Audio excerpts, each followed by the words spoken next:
जय हिंद साथियों, आप सभी का आपके अपने परिवार आसमा सिविल एकेडमी में मैं इशार अहमद आप सभी का पुरजोर स्वागत करता हूं और आशा करता हूं कि आप सभी स्वस्थ हैं और बिल्कुल मस्त हैं। छुट्टी का बहुत दौर हुआ, अब जो है हम वापस आ जाते हैं अपनी कंसिस्टेंसी में। आज इस डेली करंट अफेयर के सत्र में हम पढ़ेंगे 18 और 19 तारीख के 2 दिन के करंट अफेयर, जो कि हमारे एग्जाम के लिए बहुत ही इंपॉर्टेंट है।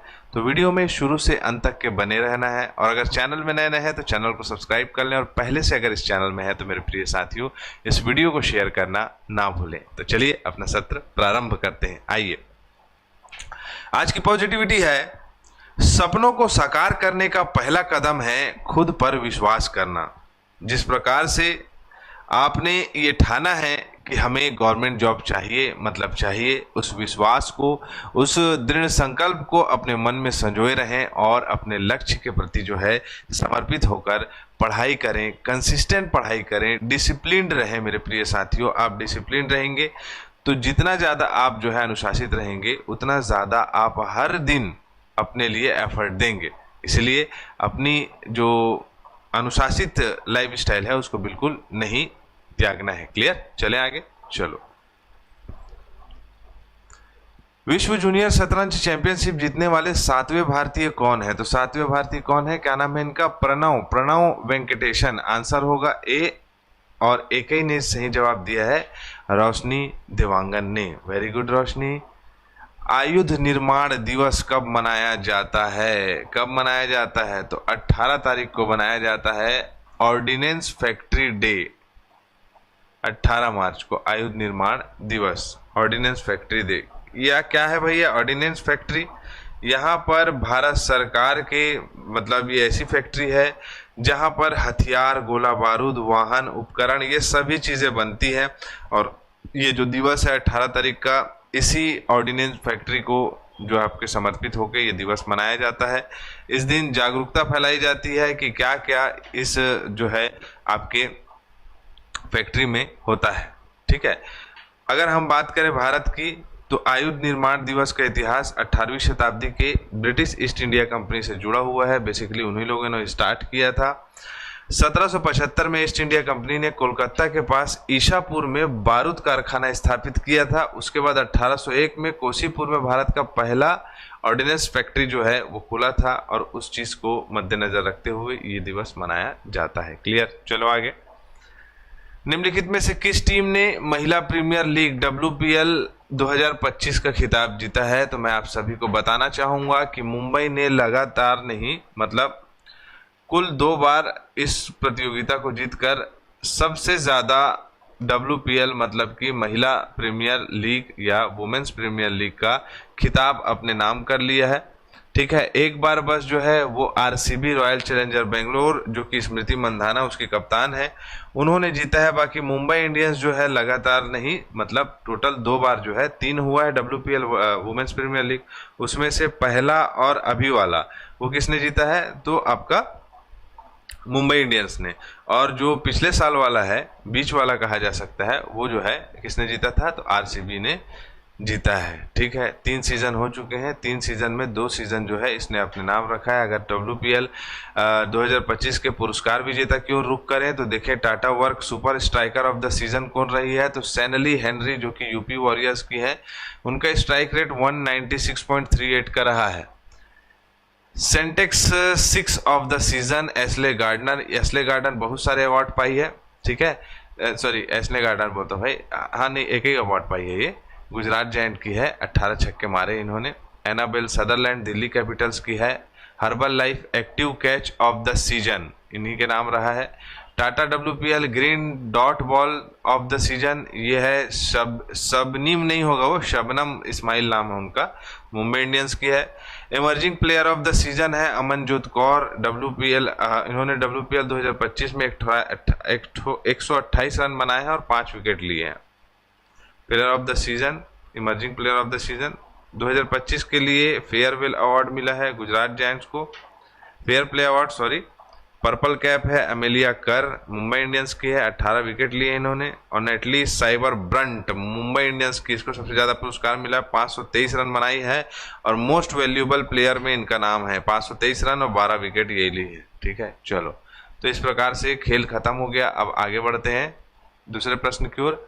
हाल ही में अंतरराष्ट्रीय खगोलीय संघ ये पूरा खगोल विज्ञान का जायजा लेते रहता है। ये शनि ग्रह में कितने नए चंद्रमाओं को आधिकारिक रूप से मान्यता दी है? देखो भाई, शनि ग्रह में अब टोटल 274 चंद्रमा हो जाएंगे, जिसमें से नए 128 की पुष्टि की गई है। अगर हटा दें तो क्या हो जाएगा? तो टोटल 46, आपका 46 नहीं भाई, 14 से मैं हट गया तो 6 हुआ, 128 घटाए और 6 में से 2 गया तो 4 बचा और 2 में से 1 बार तो 146 है ना। 146 जो है टोटल पहले इसमें उपग्रह थे, ठीक है। जैसे पृथ्वी है, पृथ्वी का एक चंद्रमा है, एक उपग्रह है, वैसे ही 128 शनि ग्रह के 146 शनि ग्रह के उपग्रह थे। अब 128 की नई पुष्टि हुई है। अब टोटल शनि ग्रह में 274 उपग्रह है। सोचो शनि ग्रह में रहते तो कितना सारा चंद्रमा देखने को मिलता, खाली मुंडी ऊपर के पूरा चंद्रमा ही चंद्रमा। उसी प्रकार से अगर हम बात करें, बृहस्पति ग्रह का 95 चंद्रमा है, 28 यूरेनस का है, 16 नेपच्यून का है, मंगल का 2 है, पृथ्वी का 1 है, बुध और शुक्र का कोई चंद्रमा नहीं या कोई उपग्रह नहीं है। चलें आगे। अगर हम बात करो चंद्रमाओं का नामकरण जो है वो अलग अलग विद्वानों ने अलग अलग तरीके से रखा है, जिसमें बहुत सारी विविधताएं हैं। कोई परफेक्ट सेंस से ये नहीं कह सकता कि मैंने ही नाम रखा है, क्योंकि किसी की मोनोपोली इसमें चली नहीं है। खैर, आप इसकी जानकारी ले सकते हैं। चलो अगला प्रश्न हमारी स्क्रीन में रहा, निम्नलिखित में से किसने हाल ही में प्रधानमंत्री इंटर्नशिप योजना ऐप लॉन्च की है? देखो, बहुत सारे छात्र छात्राएं अपनी एजुकेशन डिग्री प्राप्त करने के बाद जो है कई प्लेटफॉर्म में अपनी किस्मत आजमाने और साथ ही साथ कहा जा सकता है कि अपने स्किल को डेवलप करने के लिए और जॉब रेफरेंस के लिए ये सब सारी चीज़ें करते हैं, ठीक है। तो अब इस पोजीशन में क्या होता है कि प्लेटफॉर्म की आवश्यकता होती है कि उनको कोई प्लेटफॉर्म ऐसा मिल जाए जिसमें वो अपना स्किल को और बेहतर कर सकें। और अगर एमबीबीएस कर रहे हैं तो डॉक्टर का इंटर्नशिप होता है, बहुत सारे इंटर्नशिप होते हैं। तो उसके लिए एक ऐप लॉन्च किया गया है, किसके द्वारा? तो वित्त मंत्री निर्मला सीतारमण जी के द्वारा ये ऐप लॉन्च किया गया है। इसमें प्रॉपर रजिस्ट्रेशन करा सकते हैं। मोदी जी की एक बहुत अच्छी पहल है, जिसमें लगभग 10 मिलियन लोगों को इंटर्नशिप प्रदान किया जाएगा, ठीक है। एक मुश्त जो है कई प्रकार से फंडिंग भी होगी और वित्त पोषण भी देखने को मिलेगा। हाल ही में एरोनॉटिकल डेवलपमेंट एजेंसी ने light combat aircraft AFMK-1 prototype से किस मिसाइल का सफल परीक्षण किया है? तो मैं बता दूं, इसका नाम है एस्ट्रा मिसाइल और ये सतह से सतह मिसाइल है और DRDO के द्वारा इसे बनाया गया है। इसका सफलतापूर्वक परीक्षण हो गया है। 100 किलोमीटर का रेंज है इसका। बहुत ही शानदार मिसाइल बनाया गया है DRDO द्वारा, रक्षा अनुसंधान संगठन के द्वारा, ठीक है। हाल ही में RBI गवर्नर संजय मल्होत्रा ने RBI के विनियामक सैम्बेक्स में के भीतर किस समूह की योजना को रूपरेखा को प्रस्तुत किया है? तो ऑन टैप समूह का रखा है इन्होंने बातों को मत को RBI के सामने कि इनके द्वारा जो सलाह मशवरा दिया जाएगा उसके मद्देनजर जो है कार्य किया जाएगा।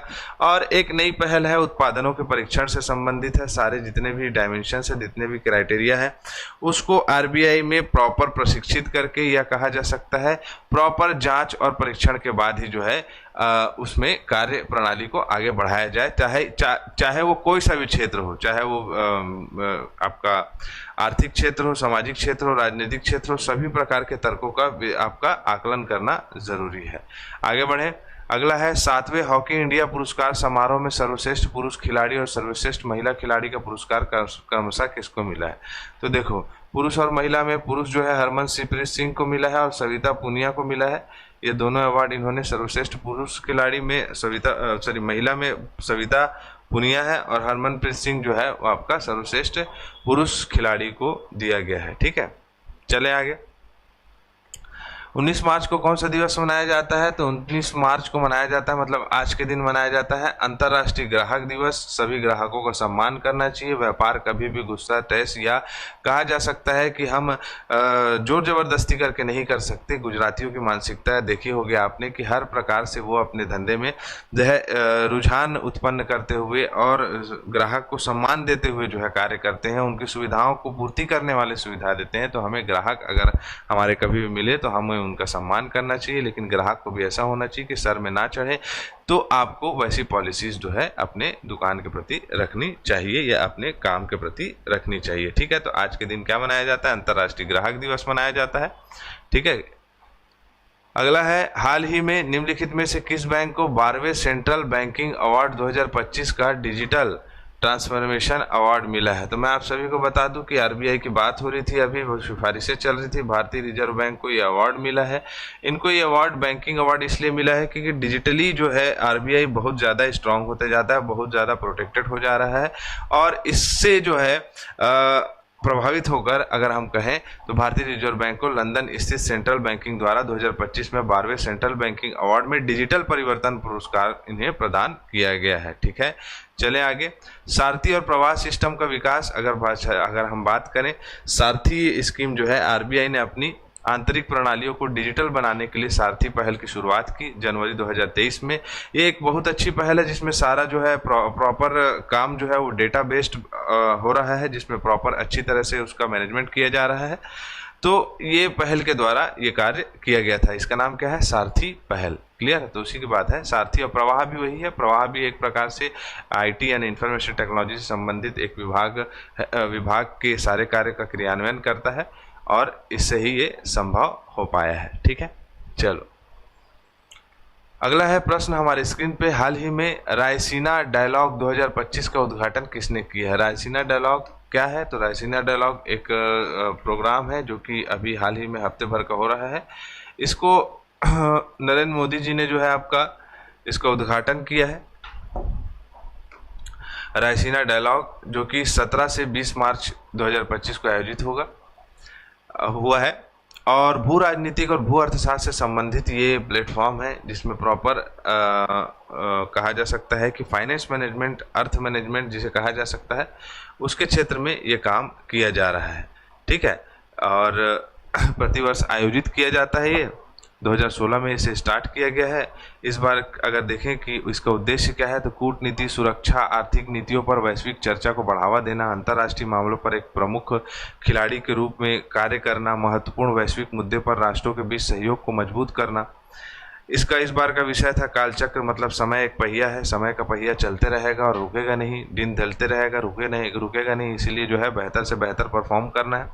ठीक है, इंटरनेशनल मास्टर लीग T20 2025 का खिताब किस टीम ने जीता है? तो मास्टर्स लीग T20 2025 का खिताब मास्टर ब्लास्टर मतलब कि सचिन तेंदुलकर की कप्तानी पर इंडिया मास्टर्स ने जीता है, जिसमें युवराज सिंह ने भी बहुत अच्छा प्रदर्शन किया। किसको हराया इन्होंने? तो वेस्ट इंडीज को हराया फाइनल में। ठीक है, वेस्ट इंडीज में जो है आपका वेस्ट इंडीज और इंडिया के बीच में हो रहा था, जिसमें इंडिया के कप्तान कौन थे? सचिन तेंदुलकर, और इंडियन मास्टर्स ने इसे जीत लिया है। युवराज सिंह बहुत अच्छा खेले, इसमें बहुत सारे अवार्ड मिले युवराज सिंह को। ठीक है, चलो हाल ही में यूनेस्को विश्व धरोहर केंद्र में भारत की प्रभावित सूची में कितने विरासत स्थलों को शामिल किया गया है? तो आप सभी को बता दूं कि 5 को किया गया है, सॉरी 7 प्राकृतिक स्थल को नहीं, 6 को किया भाई, 6 को 6 को किया गया है, 6 स्थलों को शामिल किया गया है इसमें संभावित सूची में विरासत स्थलों में, जिसमें आप देख सकते हैं कि टोटल संभावित स्थल जो है 62 हो गए। यूनेस्को की विश्व विरासत सूची में अगर शामिल होना है तो पहले संभावित स्थल में अपना नाम रखना पड़ता है, फिर उसके बाद जो है वो समय के बाद उसे यूनेस्को की विश्व विरासत सूची में शामिल किया जाता है, जिसमें 6 स्थल की बात करें तो कौन कौन से हैं? कांगेर घाटी राष्ट्रीय उद्यान, मटकुमल मेगालिथिक मेनहिल, ठीक है, मेनहिर तेलंगाना के पुराने मतलब आपका आदि मानव जमाने के धरोहर मिलेंगे अगर तेलंगाना के क्षेत्र में। तो अशोक शिलालेख स्थल कई राज्य में है, 64 योगिनी मंदिर कई राज्य में है, गुप्त मंदिर उत्तर भारत में है, गुप्तों का, बुंदेल के महल और किले मध्य प्रदेश और उत्तर प्रदेश में, इन सभी को शामिल किया गया है। चलो आगे। अगला प्रश्न स्क्रीन पे ये रहा। हाल ही में केंद्र सरकार ने लोकसभा में आव्रजन और विदेशी विधेयक 2025 पेश किया। इसका मुख्य उद्देश्य क्या था? भारत की सीमाओं को मजबूत करना और आव्रजन या कहा जा सकता है इमिग्रेशन को, जो पलायन है उनको सुव्यवस्थित करना। किसी प्रकार से कोई जो है आपका रियायतें नहीं बरती जाएंगी। जैसे कि आप देखते रहते होंगे कि दूसरे देश से आके हमारे भारत में बस जाते हैं, रह जाते हैं, तो इन सभी चीज़ों को सशक्त बनाना, प्रॉपर आधार कार्ड और किस देश से आ रहा है, किस देश को जा रहा है, कौन सा पासपोर्ट है, ये सब सारी चीज़ें जो है अच्छी तरह से इस नियम प्रावधानों के द्वारा आप्रवास अधिनियम 2000, पासपोर्ट अधिनियम 1920, विदेशियों का पंजीकरण अधिनियम 1939, विदेशी अधिनियम 1946, ये सभी चीज़ों के तहत जो है मद्देनज़र रखते हुए विदेशी आवागमन को कठोर बनाना और उसका हर तरीके से जायज़ा लेना। ठीक है, चलो। हाल ही में निम्न में से किसे मॉरिशस सरकार द्वारा अपने सर्वोच्च नागरिक पुरस्कार the grand commander of the order of the star and की ऑफ द इंडियन ओशन से सम्मानित किया गया है? तो ये आपको आंसर देना है। हमारा सत्र यही कंप्लीट होता है। वीडियो को ज़्यादा से ज़्यादा शेयर करें और मैं इजाज़त चाहूँगा। जय हिंद, जय भारत।